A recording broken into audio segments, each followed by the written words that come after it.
From the norms that push people-pleasing behaviors to the influences of patriarchal households, it's easy to end up feeling small and boundaryless. In the natural quest to be loved, accepted, and safe, we often never discover how to create and use healthy boundaries. The resulting lack of empowerment can prevent us from knowing and becoming our fullest, best selves.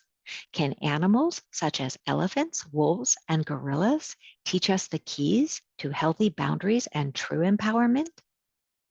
Today, we'll focus on this listener's real life question. I grew up in a patriarchal household where living small and not having a voice was required. I'm 28 and just barely learning how to have boundaries and become empowered. Do you have any suggestions to help me on my way? And with that question as the focus of today's podcast, I'm Dr. Carla Marie Manley, and this is Imperfect Love.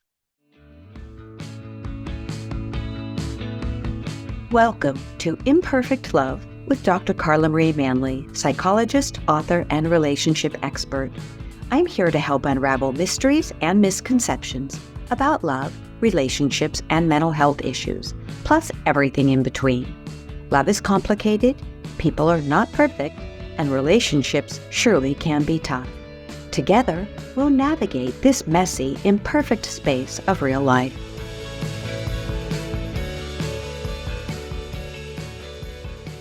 Today, I'm joined by a very special guest, June Smalls, who will be sharing her expertise in the realm of wise empowerment and leadership. Welcome to the podcast, June. It's such a delight to have you. Thank you so much for having me. Now, before we get going, could you please tell us a little bit about what makes you, you? Well, I am a book lover and an animal lover, and since I'm a children's author, my focus tends to be on animals. And I love both the very realistic nonfiction facts and information and all the amazing things that we can learn from animals in the wild kingdom right now. And I absolutely love that you use animals, the wisdom of animals, to help us mere humans learn more, learn how to be, better leaders, learn how to be more empowered. And so that's what we'll focus on today is your skills in that area. And one of my favorite books of yours is She Leads. Could you tell us a little bit about She Leads? Absolutely. So we all know that in the elephants world, the family unit is led by the females, not the males. Nature has its own way of preventing inbreeding, and males leave the family around age 13. Sometimes they'll hang out in bachelor groups. And so this book focuses on that family unit that is led by the female, the matriarch. And it's a lyrical story that just follows the journey of her leadership, her skills, and how she passes down that knowledge from female to female, and how eventually somebody else comes and fills that role when she is no longer able to. So it's a lyrical story, and they have nonfiction sidebars in on each spread so that you can dive a little bit deeper. So it works on multiple levels. And I can't help but say you also have books for he leads and they lead. So it sounds as if you're really creating a lot of equality here, giving everyone a message that they can embrace and learn from. Yes, so He Leads is about the silverback gorilla and how that is led by the male. And then They Lead is about the teamwork of the gray wolf pack. So a lot of people hear, if you're an alpha, this or that, but alpha was actually um, incorrect. So wolves don't have an alpha. They do not have one that is just the powerful one. They have a breeding pair. So it's pretty much mom and dad are in charge, and they work together. It's not the alpha male over the alpha female. They are a pairing. And so There's lots of different ways to look at leadership and why it works. Different styles work better in different habitats or different scenarios. And so I like that this series really brings it full circle. Thank you. And I love imagining the wolves, as you say, and such a beautiful message for those of us who grew up believing that there is one alpha male who leads the pack. And here it's this balance, this equality, this fairness that I think I'm certainly a fan of. So let's go back to the question of the day, which is for someone who's learning, and we can let elephants guide us and any animals you want to bring in, because I'm also a fan of children's books. They're so short, but so filled with incredible information like yours are, that we can come away feeling as though we've read a self-help book, because they can be that empowering for us. And then for the people we're reading them to, the little ones can learn so much. So with someone who is struggling with boundaries, so we'll from boundaries and then we'll go into leadership. What would you say that animals teach us about boundaries? Oh, animals teach us everything about boundaries. They are the most important thing in the animal kingdom. So, from um, the wolves marking their territory and letting others know this is where you stop, this is where my area begins, from simple things, a house cat or, your pet dog putting their ears back and telling you, no, I do not want to be touched right now. Animals tell us exactly what is expected of us and exactly how they feel. And we just have to be able to listen. And it's just an integral part of being alive. And every, or not every creature, I'm sure some are, you know, not as picky as most of us mammals, but most creatures, it's just part of what they are, and they set those boundaries if we're willing to pay attention. So setting our own boundaries is hard because we're always taught to be polite, and while you're, how do I word it? We're always taught to put our own comfort below other people's comfort, especially as females, I think. Mm-hmm. Mm-hmm. But in an animal kingdom, especially with different species working together, the elephants, they'll gauge, are these friends or are these foes? Can we share this watering hole? Or do I need to, puff out my ears, wave my trunk around and put a boundary here and say, back up. And I think this is something at every age that we all struggle with. That balance of, with humans, we want so badly to be polite and to not inconvenience anybody and to not be a burden. Animals don't have that problem. They just let you know. And I love this because I can see, how it ties to the question of the day, where you're saying the elephant just, here's the boundary. I'm going to get big. I'm not going to attack you. I'm just going to get big. I mean, she might attack, but I'm going to get big and strong and say no.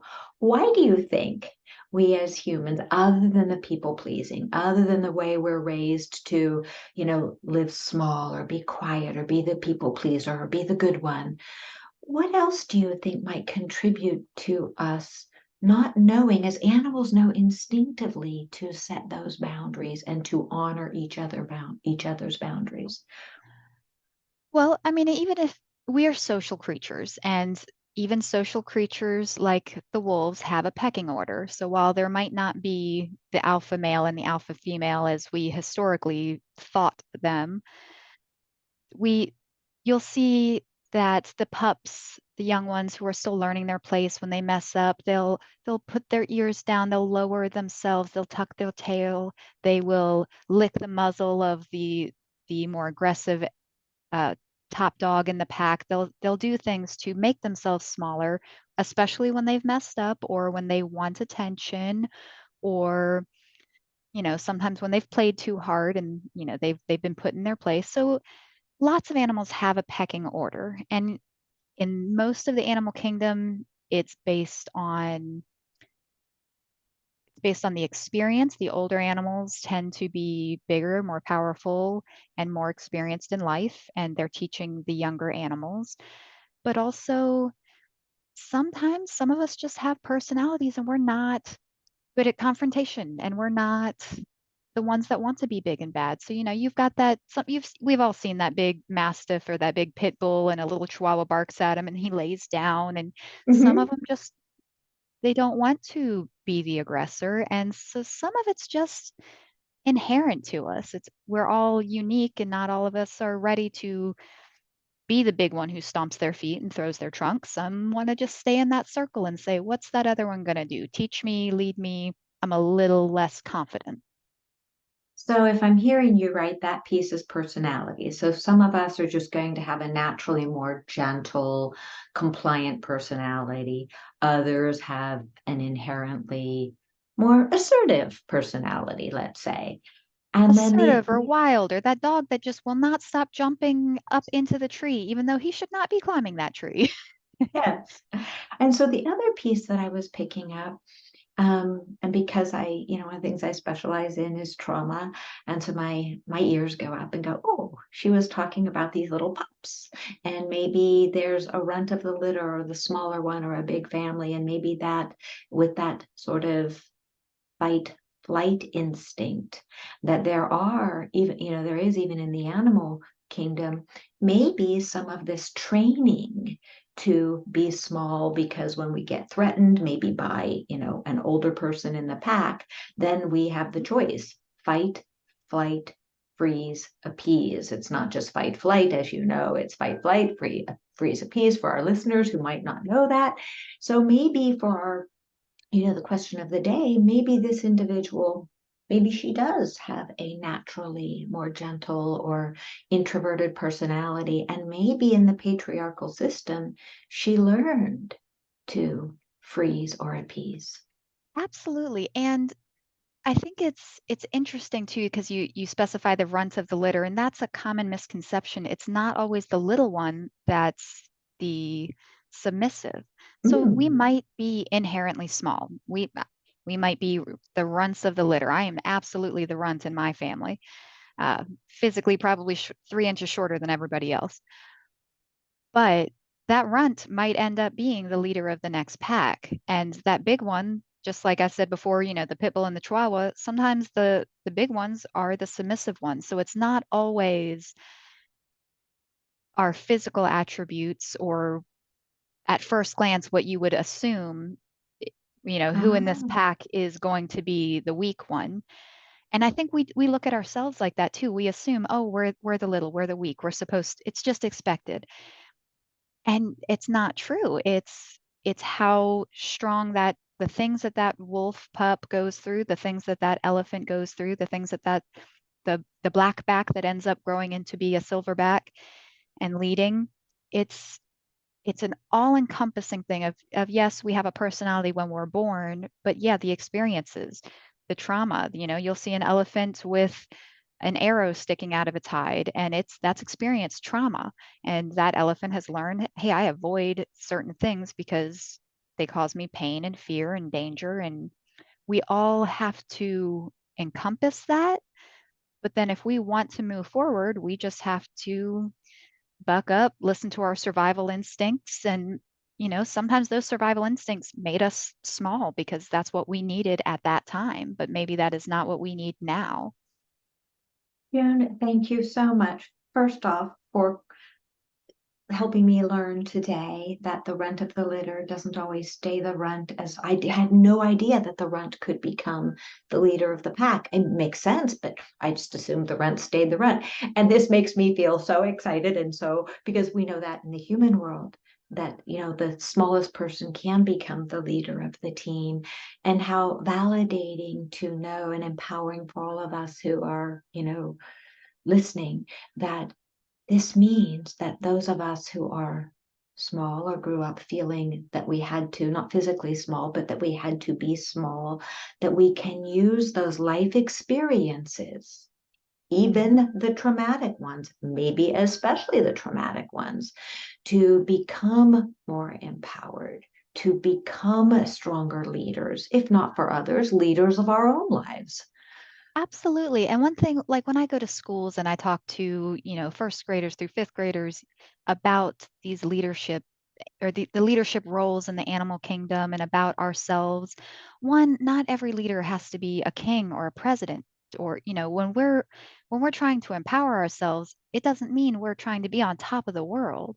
It might mean, that we want to be a teacher and we want to confidently lead our class. It might mean, that we want to lead a group. We might want to lead a kitchen and be a top chef. Whatever it is that's empowering us in that moment. For me, I wanted to write picture books, and a lot of people in my family circle and my families and friends, most of them were supportive. They're like, "Hey, that's cool, but why? Why would you want to write for kids?" And they made it, I don't want to say that they were purposely mean, but they've kind of made it small. Why is it important? They're just picture books. They're just this, they're just that. But it's what made me happy and got me excited. And I love researching. And so for me, it was big. So sometimes what is big to us isn't big to the rest of the world, and that's okay too. It's absolutely fabulous. And you're making such beautiful points because we often think in life that we need to be on the perfect path that others see for us. And that's often what makes us stumble because, as you're saying, you followed the path that made you joyful, that had meaning for you. And that was like the wise thing to do. It's look at how happy you are and how much you give to others and how you lead through example. It's really wonderful.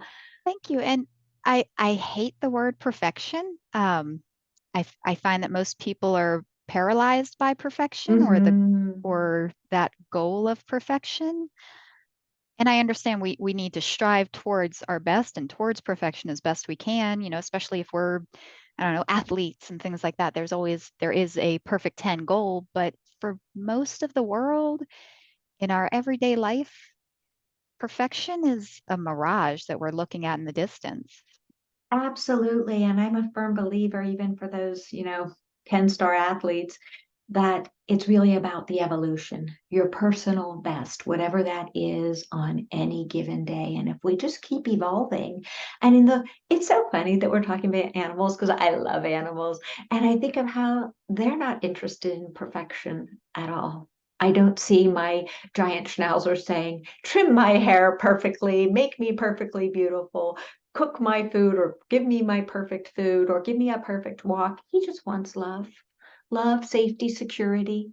And I believe those elements are what make us all the happiest. Not perfection. The pursuit of perfection is crazy making. But if we're striving for love, Yeah, for I think connection, yeah, absolutely. As long as we're feeling safe, happy, and healthy, that's the primary goal in life. And then everything absolutely. else is sprinkles on top. So let's go back. I agree with you. Let's go back to our listener's question. Okay, she wants to create boundaries. She wants to be empowered. She's barely scratching the surface. And I hear this type of, you know, concern all the time with clients and people who write in because if you didn't grow up with boundaries, like the animals you're talking about, they grow up watching strong, healthy boundaries. They watch the matriarch or the patriarch of the family set healthy boundaries. But what about for those of us who either grow up with no boundaries being set and it's just a haphazard life and everybody's crossing everybody else's boundaries, or a situation where the boundaries are so rigid, even if they don't make any sense, where the patriarchal figure or matriarchal figure is saying, this is the way it is, and don't you dare try and do it your own way. Don't ask me to explain it. It just is. What would you suggest? I think a lot of us just need to be very self-aware. And the older we get, I think the easier that is. When we're young and we just that's what mom said, that's what dad said, that's what teacher said, that is what it is because it is. But then as we really go, does this fit me? I'm not a hugger. I'm not a touchy person. Most people in my family are. And so I had to find that happy balance. Lots of half hugs when I first greet everybody that is still respecting my personal feelings while also respecting that, grandma wants a hug. And we have to just really find, and we're not going to find it right away. That's an evolution too. When I started writing and you hear all the rules of writing, you have to write every day if you're a writer. I'm not good at that. I am ADD. I like to have hyper focus time. Well, I don't like to, I just have hyper focus times where I might forget to eat. My husband just shows up with food, and I'm like, what are you doing? We just ate. And he's like, that was 5 hours ago. Or, you know, we have to know that we are constantly evolving and learning and growing, and maybe something that suited us 5 years ago doesn't now, whether it was our self-imposed boundaries, whether it was the boundaries that we were taught, or as we grow as people. So I think a lot of it is just, what do we want? Do I want to demand respect? Do I want to post with as little confrontation as possible? Do I want just to do little things for me? And I don't even care if the rest of the world's aware of it, but I want to grow myself for me. So when I look in the mirror, I go, hey, I did that. I don't think there's a good answer for any one person. I think it's just finding ourselves first and then going from there and go, okay, this is a good boundary. I We all have those messy family lives, and even the beautiful elephant matriarch, I'm sure they have things that go wrong in their family units. And sometimes the hardships are things we can't control, disease or weather, or you know for the elephants, it's a dry season. For the human, it's, oh my gosh, I've got all these medical bills. But there's different things we're dealing with, and we just have to kind of evolve and suit each new habitat as we enter it, like a wild animal. And I absolutely love this, June, because you're talking about evolution, which is one of my favorite parts about being a human, is that we get to make mistakes. We're evolving. And if we pause and learn from the mistake and say, okay, well, I tried to set the boundary here. I got steamrolled, because mom or grandma are used to me giving in, but that doesn't mean I need to get steamrolled next time. Let's just go and Absolutely. let's practice it in the mirror or with a friend so that next time I do better at setting that boundary. So I love how you talk about it being a work in progress, that we're just working at it.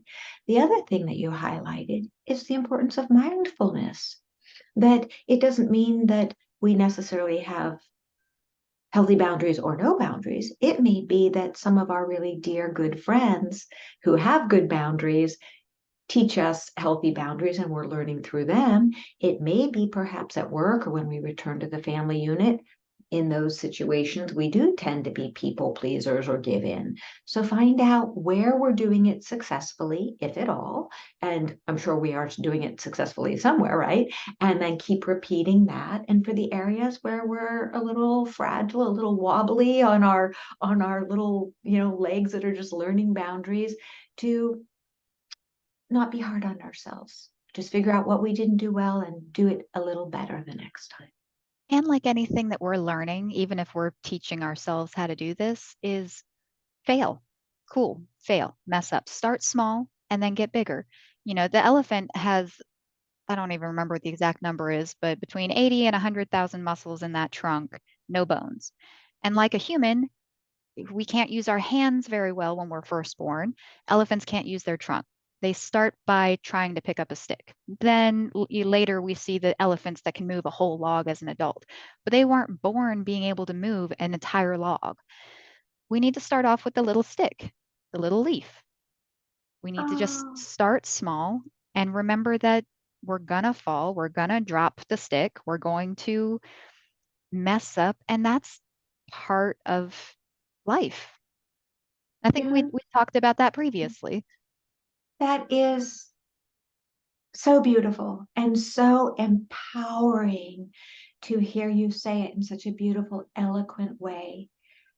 80,000 to 100,000 muscles in that trunk. And yet, when they're born, just barely being able to pick up anything and going throughout life, not judging themselves, not blaming themselves, not criticizing themselves, just realizing that, someday they will be able to hold that log. And what a beautiful metaphor for us just to pause to think of how if we use that as a light as we learn any new skill in life, whether it's boundaries or learning to lead or learning to feel really empowered in situations, that it's okay to start with a little stick, a tiny twig. That's good. Absolutely. Sometimes, when I was younger, I was never a drinker, and most of my friends were totally cool with, if I went out and didn't have a drink and I didn't have to put my foot down and say no. But every now and then you get one pushy friend or relative that was like, go do this. And, that tiny little no, thank you, a firm no, thank you. Sometimes that's our very first empowering putting our foot down, and it's not a big thing, but sometimes just a firm no thank you is our very first step to building that boundary. I love that a no thank you, even if you have to repeat it twice, that's a good twig to start with. That is a very good twig. I love that. And sometimes it feels big. It's easy to want to just okay, oh yeah, okay, no. It can be intimidating, even if it is a little twig. Absolutely. And I love the idea of a simple no that's how I coach clients is it's okay to say no or no, thank you. And you don't have to give an explanation. You don't have to say, this is why I'm not, this is no, I'm sorry, I'm sorry. No, a simple no or no, thank you. And if someone pushes you, it can be something as simple as a gentle foot stamp that says, not that you're really stamping your foot, but you might even say, hey, I set a boundary. Please respect my boundary. I Absolutely. said no. And I can't even thank you enough, June, for your time today. I want to talk about the gorillas and I want to talk more about the wolves, but I know our time is at an end. So thank you so much for sharing your wisdom and your genuineness with us today. Where can our listeners find you? Well, my books are sold anywhere books are sold. You can find me at my website, which is junesmalls.com. I'm somewhat active on social media, but not as much as most people. So pretty much my website or any bookstore. Excellent. And I want to leave listeners with this beautiful quote from you. And it's simple, but just so poignant. We think imperfection is a failure or flaw rather than an integral part of what makes us amazing. So thanks again, June. And it's not lost on me that your last name, Smalls, you're a very big force in the world. So thank you again. Thank you so much for having me. And I hope that I've helped your listeners and specifically the one who asked that question. You can do it. Yes, I know you've been a big help to many souls and you've helped me. So I feel, hey, I'll put my foot down a little bit more firmly next time somebody says something that is not appropriate or does something that's not appropriate. I'll see it as just a little twig. Let's pick up that little twig and say, no, thank you. Absolutely. Take good care, June. Thanks again. Thank you.